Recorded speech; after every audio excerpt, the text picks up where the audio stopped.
तो इस वक्त हम इंदौर में मौजूद हैं जहां पर एमपीएल का सीज़न 3 का फिनाले होने वाला है और उससे पहले एमपीसीए के अध्यक्ष महारमन सिंधिया हमारे साथ हैं।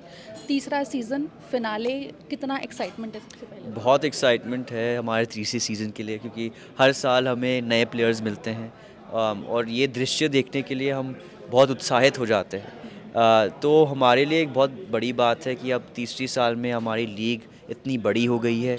इतने सारे प्लेयर्स हम खड़े कर रहे हैं, इतने सारे प्लेयर्स को हम मौका मौका दे रहे हैं, और ख़ासकर कि प्लेयर्स को नहीं, लेकिन हम हमारे पुराने प्लेयर्स कोचेस को भी मौका दे रहे हैं अलग अलग टीमों में पार्टिसिपेट करने के लिए, अपना योगदान देने के लिए, क्योंकि वो भी इतनी रुचि के साथ खेलते थे, इतनी रुचि से क्रिकेट को अपनाते थे, तो उनको भी एक मौका मिलना चाहिए। तो सबके लिए एक बहुत बड़ा मंच बन चुका है, और उसके लिए हमारे लिए बहुत गर्व की बात है। जी। एमपीएल बहुत सारे ऐसे क्रिकेटर्स को अपने साथ लेकर आ रहा है जो दोनों एक तरीके से कॉम्बिनेशन है। आईपीएल के प्लेयर्स भी हैं और दूर दराज गांव से आने वाले, ग्रामीण क्षेत्र से बिल्कुल, आने वाले बिल्कुल, क्षेत्र के युवा हैं जो आईपीएल का रास्ता तय करते हुए दिखाई दे रहे हैं। बिल्कुल। एमपीसीए क्या कुछ इनके लिए और नया आगे प्लान करने के बारे में सोच रहा है? देखिए, ऑलरेडी उनको एक मौका ये मिल रहा है, एक बहुत बड़ा मौका है, लेकिन एमपीएल के द्वारा मुझे लगता है हमें एक नया चैनल मिलता है प्लेयर्स को खोजने के लिए भी। तो अगर हमें कुछ मिस भी हो गया, तो उनको हम एमपीसीए में लेके आना चाहते हैं। तो ये सेल्फ एक बहुत बड़ा मौका भी है दूसरा, जो एमपीसीए के लिए खेलने का मौका मिलेगा।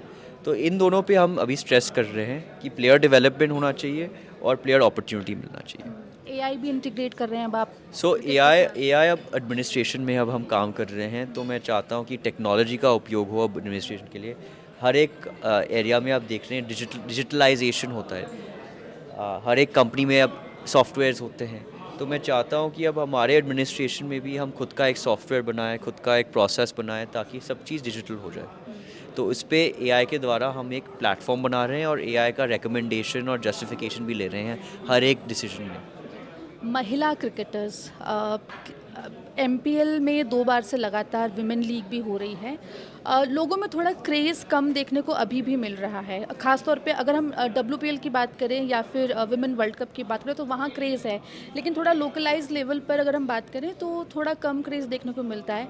लेकिन मध्य प्रदेश से बहुत सी प्रतिभाशाली जो लड़कियाँ हैं, क्रिकेटर्स हैं, वो उभर कर सामने आ रही है।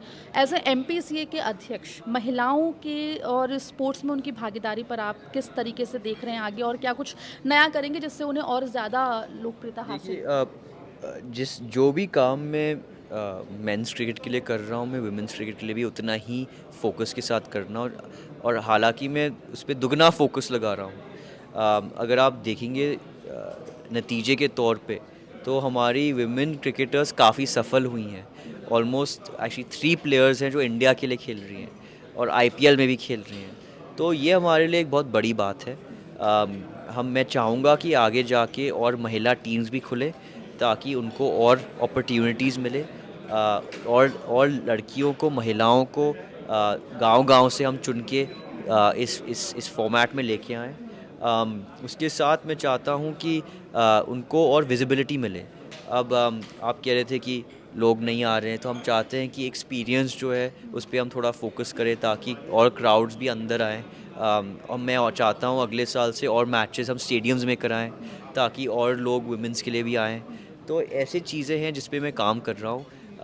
हालाँकि इंदौर में खाली एक ही स्टेडियम है, तो मैचेस को बैलेंस करना भी मुश्किल था।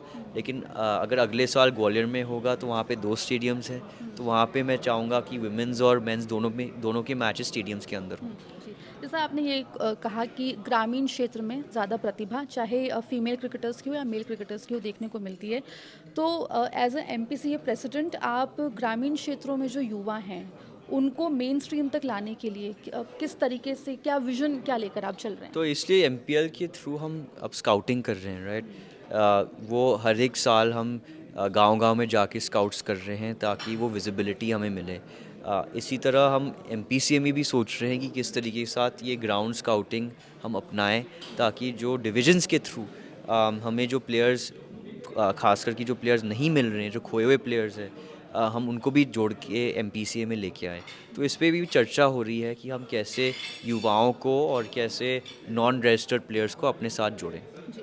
एमपीसीए का अध्यक्ष बनने के बाद ये एमपीएल का पहला एक हुँ, तरीके से जी, जी, आपके लिए सीज़न था, जी। तो थोड़ा क्या अलग लगा आपको? देखिए टीम मेरे लिए वही है, पोजीशन हालांकि अलग है लेकिन टीम वही है और हम उसी एनर्जी उसी जोश के साथ काम कर रहे हैं। तो मेरे लिए कुछ अलग नहीं था क्योंकि मेरी टीम तो वही है और जो मेरे साथ एमपीसीए में एडमिनिस्ट्रेटर्स है वो सब एक ही विजन और एक ही पाथ पे चल के काम कर रहे हैं एक टीम की तरह। तो मैं बहुत खुश हूँ। देखिए यूथ क्रिकेट से बहुत एसोसिएट करता है और हमारे बहुत से व्यूअर्स का ये क्वेश्चन था आपके लिए ख़ास तौर पे कि महारमन सिंधिया की हम पॉलिटिक्स में एंट्री देख नहीं सकते हैं? नहीं, अभी नहीं। अभी मैं क्रिकेट पे फोकस कर रहा हूँ और अपने काम पे फोकस कर रहा हूँ। एक लास्ट क्वेश्चन, एमपीएल में फेवरेट टीम और favourite player? I can't name a favorite team or a favorite player, but I love all my players and I love all the teams, and I think सारे teams और सारे players बहुत ही effort डाल के खेल रहे हैं इस लीग के लिए। और मैं ये देख भी रहा हूँ कि जो हमारे बड़े players हैं खासकर कि वो भी वापस आ रहे हैं एमपीएल में खेलने के लिए। आप वेंकटेश अय्यर को देखो, आप आवेश को देखो, आप रजत को देखो, सारे प्लेयर्स जो आईपीएल में हैं या आईपीएल के बिल्कुल दूसरे दिन बाद एमपीएल में उनको देखा जा रहा है। तो ये दिखाती हैं कि एमपीएल और प्लेयर्स के बीच में भी कितना जुड़ाव है, कितना संबंध है, कितना प्यार है। और वो ये भी दिखाती है कि जो हमारे सीनियर प्लेयर्स हैं अपने जूनियर प्लेयर्स को कितना इंस्पायर करना चाहते हैं। तो ये एक बहुत बड़ी स्टोरी है। Thank you. जी, तो महारमन सिंधिया हमारे साथ यहाँ पर मौजूद थे, आपने सुना उन्हें। और एमपीएल सीज़न 3 का फाइनल जो है वो इंदौर में खेला जाएगा और एआई इंटीग्रेट करने की बात जो है वो कहीं ना कहीं महारमन सिंधिया ने की है, जिससे कि दूर दराज ग्रामीण क्षेत्रों के भी जो प्लेयर्स हैं, जो प्रतिभा है वो खुलकर निखर कर मध्य प्रदेश की जो प्रतिभा है वो सामने आए। इंदौर से एमपी तक के लिए आकांक्षा ठाकुर।